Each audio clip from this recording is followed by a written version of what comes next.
उस रात श्मशान में जो हुआ, उसे देखने वाला आज तक सामान्य नहीं हो पाया।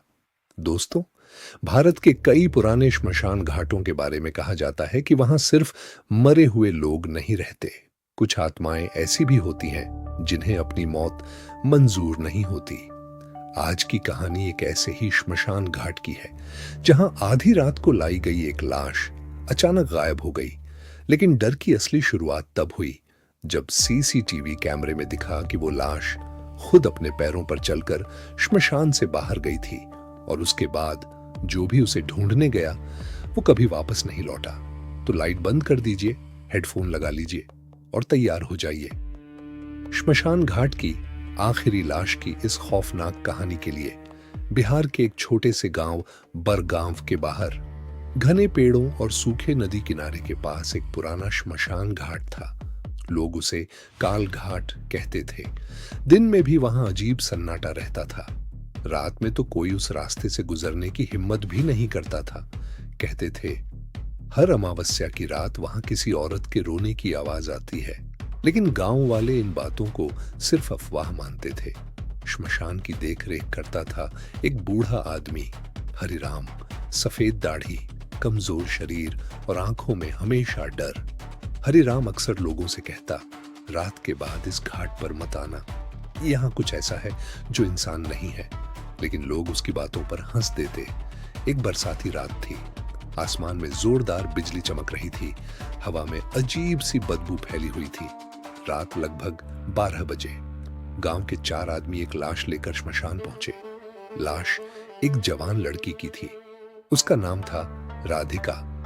कहा गया कि उसकी मौत अचानक हार्ट अटैक से हुई थी। लेकिन गांव में कई लोग फुसफुसा रहे थे, ये सामान्य मौत नहीं है। राधिका के चेहरे पर अजीब डर था, जैसे मरने से पहले उसने कुछ भयानक देखा हो। जब लोग लाश को चिता के पास रख रहे थे, तभी तेज हवा चलने लगी। श्मशान के सारे पेड़ एक साथ हिलने लगे।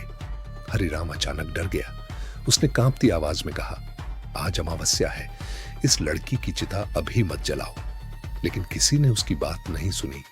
जैसे ही लकड़ियां सजाई गईं, अचानक श्मशान में एक औरत की तेज चीख गूंज उठी। सब डरकर इधर उधर देखने लगे, लेकिन वहां कोई नहीं था। एक आदमी बोला, शायद किसी जानवर की आवाज होगी। लेकिन तभी राधिका की लाश की उंगलियां धीरे धीरे हिलने लगी। हरिराम की आंखें डर से फैल गईं। उसने चिल्लाकर कहा, लाश को हाथ मत लगाना। लेकिन देर हो चुकी थी। अचानक चिता के पास रखा दिया खुद ब खुद बुझ गया और पूरा श्मशान अंधेरे में डूब गया। बारिश तेज हो चुकी थी। लोग डरकर शेड के नीचे खड़े हो गए। करीब 5 मिनट बाद जब हरिराम लालटेन लेकर वापस आया तो उसकी चीख निकल गई। राधिका की लाश गायब थी। चिता खाली पड़ी थी। सभी लोग घबरा गए। उन्होंने पूरे श्मशान में तलाश की, लेकिन कुछ नहीं मिला। मिट्टी पर सिर्फ गीले पैरों के निशान थे जो नदी की तरफ जा रहे थे। एक आदमी डरते हुए बोला, कोई जानवर उठा ले गया होगा।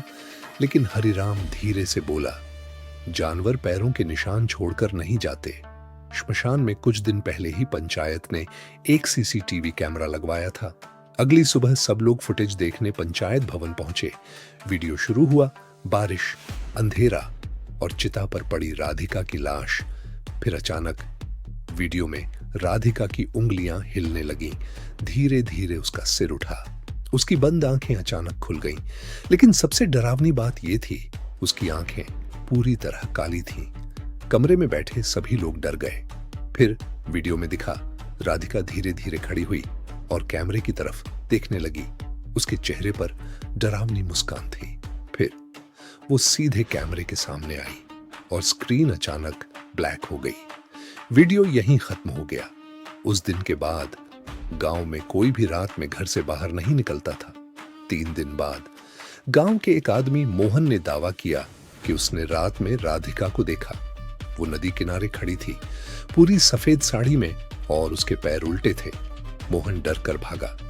लेकिन अगले दिन उसकी लाश उसी श्मशान घाट में मिली। उसकी आंखें बाहर निकली हुई थीं, जैसे उसने मरने से पहले कोई भयानक चीज देखी हो। अब गांव में दहशत फैल चुकी थी। उस रात गांव के कुछ लोग हरिराम के पास पहुंचे। उन्होंने पूछा, सच क्या है? हरिराम काफी देर तक चुप रहा। फिर उसने कांपती आवाज में कहा, 20 साल पहले इसी घाट पर एक लड़की को जिंदा जला दिया गया था। सब चौंक गए। उस लड़की का नाम भी राधिका था। गांव के जमींदार के बेटे ने उससे शादी का झूठा वादा किया था। जब वो गर्भवती हुई तो लोगों ने उसे डायन कहकर जिंदा जला दिया। मरते समय उसने बद्दुआ दी थी, जिसने मुझे जलाया उनकी आत्माएं कभी शांति नहीं पाएंगी। हरिराम बोला, उस दिन से हर अमावस्या को कोई ना कोई मरता है। गांव वालों ने फैसला किया कि इस रहस्य को खत्म करना होगा। 5 आदमी और हरिराम आधी रात को श्मशान पहुंचे। हवा बिल्कुल शांत थी, लेकिन माहौल अजीब था। अचानक नदी से किसी लड़की के गाने की आवाज आने लगी। धीरे धीरे आवाज पास आने लगी। फिर पेड़ों के पीछे से सफेद साड़ी पहने एक औरत दिखाई दी। उसके लंबे बाल चेहरे पर थे। वो धीरे धीरे उनकी तरफ बढ़ रही थी। हरिराम डरकर मंत्र पढ़ने लगा, लेकिन तभी औरत ने अपना चेहरा उठाया। वो राधिका थी, लेकिन उसका चेहरा आधा जला हुआ था। उसकी आंखें पूरी काली थीं और उसके होंठों पर भयानक मुस्कान थी। अचानक चारों तरफ से चीखें सुनाई देने लगी। श्मशान की बुझी चिताएं अपने आप जलने लगी। हवा में राख उड़ने लगी। एक आदमी डरकर भागने लगा, लेकिन किसी अदृश्य ताकत ने उसे हवा में उठा लिया और अगले ही पल उसका शरीर जोर से जमीन पर गिरा। उसकी गर्दन टूट चुकी थी। बाकी लोग चीखने लगे। राधिका धीरे धीरे उनकी तरफ बढ़ रही थी। हर कदम के साथ उसकी हड्डियों के टूटने की आवाज आ रही थी। फिर उसने एक आदमी का हाथ पकड़ लिया। उस आदमी की चीख पूरे श्मशान में गूंज उठी। कुछ ही सेकंड में उसका शरीर राख बन गया। हरिराम समझ चुका था, ये आत्मा बदला चाहती है। उसने रोते हुए कहा, मुझे माफ कर दो। उस रात मैं भी वहां था। असल में 20 साल पहले राधिका को जलाने वालों में हरिराम भी शामिल था। वो खुद को बचाने के लिए इतने साल चुप रहा। राधिका की आत्मा धीरे धीरे उसके पास आई और फुसफुसाई, अब तेरी बारी है। अचानक पूरा श्मशान जोर से कांपने लगा। आसमान में बिजली चमकी और अगले ही पल हरिराम आग की लपटों में घिर गया। उसकी दर्दनाक चीख रात में गूंजती रही। बाकी लोग किसी तरह वहां से भाग निकले। अगली सुबह श्मशान पूरी तरह शांत था, लेकिन हरिराम कहीं नहीं मिला। बस उसकी जली हुई लालटेन पड़ी थी। गांव वालों ने उस घाट को हमेशा के लिए बंद कर दिया, लेकिन कहते हैं आज भी अमावस्या की रात वहां एक लड़की सफेद साड़ी में दिखाई देती है, और अगर कोई गलती से उसकी आंखों में देख ले तो वो कभी वापस नहीं लौटता।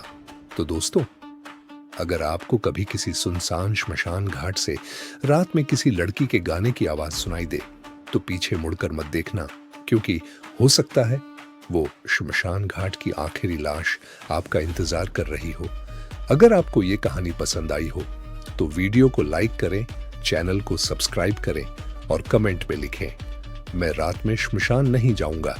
फिर मिलेंगे एक और खौफनाक कहानी के साथ। तब तक अंधेरे से बचकर रहिए।